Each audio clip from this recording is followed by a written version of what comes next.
Hey guys, kembali lagi bersama dengan gue Michael Krisyawan di podcast Online Seller Daily Life. Kali ini gue akan membahas tentang branding. Jadi podcast ini adalah episode sekolah kilat seller. Buat kalian seller-seller yang mau belajar tentang branding dan mendengar sedikit nih, soalnya belum belajar branding itu nggak bisa kayak cuman beberapa menit kayak gini. Lu harus mempelajarinya itu keseluruhan. Terus ada apa ya, ada hal-hal yang lu mesti perhatiin, mesti capai, mesti dicek ulang ya, di konsistensi. Jadi aspek-aspek branding ini bakal gue ceritain secara singkat aja di podcast episode ini. Kalian bisa praktekin. Nah, buat kalian yang bingung atau pengen tahu lebih lanjut tentang branding, bisa kuliah. Jahat ya. Bisa kuliah di cafe atau kuliah advertising atau enggak lah, bisa kalian cari-cari aja di Google tentang strategi branding. Apa itu branding? Jadi nanti gue akan ceritain di podcast episode ini.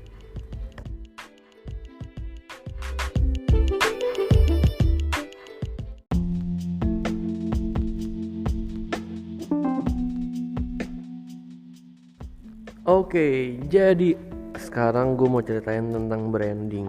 Buat kalian yang belum pernah dengar branding, biasanya sih orang-orang itu akan mengasosiasikan brand itu sama dengan logo.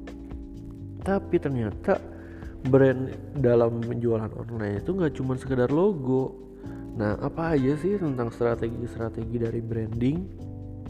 Yang pertama, kita berhubungan langsung memang sama visual ya. Jadi branding itu bagaimana merek toko kita atau keseluruhan toko kita berinteraksi sama customer. Jadi itu bisa bikin ada namanya touch point. Jadi pertama ya, kalau urusannya dengan strategi, nah lu mesti tahu dulu nih fokusnya toko lu itu mau ngapain. Contoh nih, gue punya toko teh. Nah, gue menjual teh yang banyak banget di toko gue kan. Jadi fokus gue adalah menjadi toko teh yang terlengkap. Itu dia. Nah, itu fokus gue. Jadi gue akan komunikasikan itu lewat desain-desain yang ada di seluruh toko gue. Contohnya fotonya. Gue di bannernya itu fotonya banyak banget teh-teh lokal gitu. Itu contohnya ya. Terus juga di banner, di foto produk, di setiap foto produk gue tulis nih, kami menjual aneka teh lain, bisa cek di etalase kami. Jadi memang materi-materi visual, desain yang dikeluarkan itu memang menceritakan tentang fokusnya tadi. Nah, terus juga ada promise, janji-janji yang benar-benar bisa ditepatin gitu ya. Contoh, kami menjual aneka macam teh. Jangan sampai ketika lu kan ngomong kamu menjual banyak macam teh, ketika orang datang di toko gua ternyata tehnya cuma 3. Jadi kan nggak sesuai kan sama promise-nya, sama janjinya. Itu yang harus dipatuhin, dilakukan terus-menerus, diaudit, dicek terus, dianalisa sampai promise itu, fokus itu berjalan dengan baik di seluruh aspek penjualan.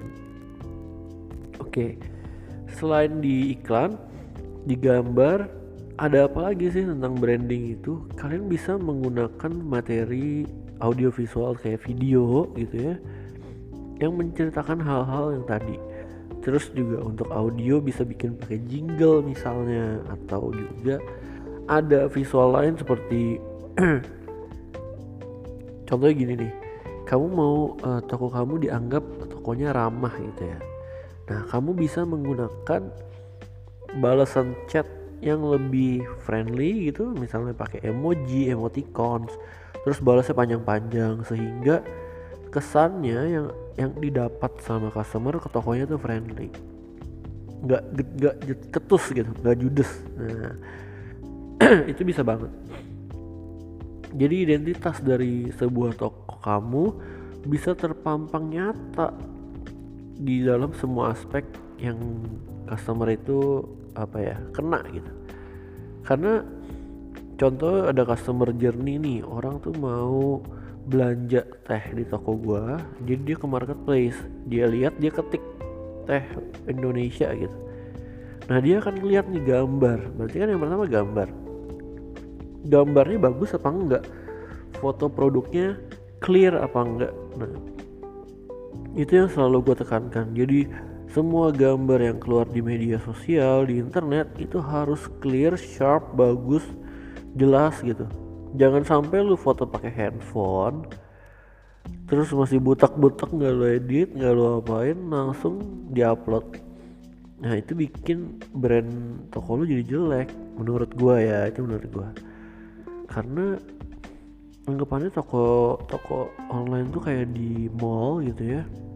Setiap orang yang mau masuk dia akan ngeliat dong etalasenya rapi nggak, fotonya bagus nggak, pelayanannya ramah nggak, dijawab cepet apa enggak, packagingnya gimana, terus juga di packaging ada wangi-wangi apa nggak, terus dapat bonus apa, dapat merchandise apa. Nah hal-hal seperti ini yang yang menyentuh setiap aspek branding ya. Sosial medianya juga sama, jadi komunikasinya terintegrasi sempurna sehingga customer akan mendapatkan pengalaman menyeluruh dalam berbelanja. Itu dia branding yang benar ya. Sama sampai ke ketika dia megang packaging produknya bagus apa enggak, produknya aman enggak sampai tempat dia, dan terakhir sampai produk itu sendiri, produknya juga harus bagus dong. Jangan sampai lu punya merek udah bagus, lu punya video, audio, foto semuanya bagus, ternyata produknya jelek, produknya nggak bagus, produknya sampah. Ini mah menang merek doang. Ada kan ya, pernah nggak lu dengar cerita gitu? Oh ini mah menang merek doang, ini mah lu beli merek gitu. Itu dia. Oke, itu aja. Thank you ya buat yang masih setia dengerin podcast Online Seller Daily Life. Sampai jumpa di podcast episode berikutnya. Bye bye. Have a nice day guys. Thank you.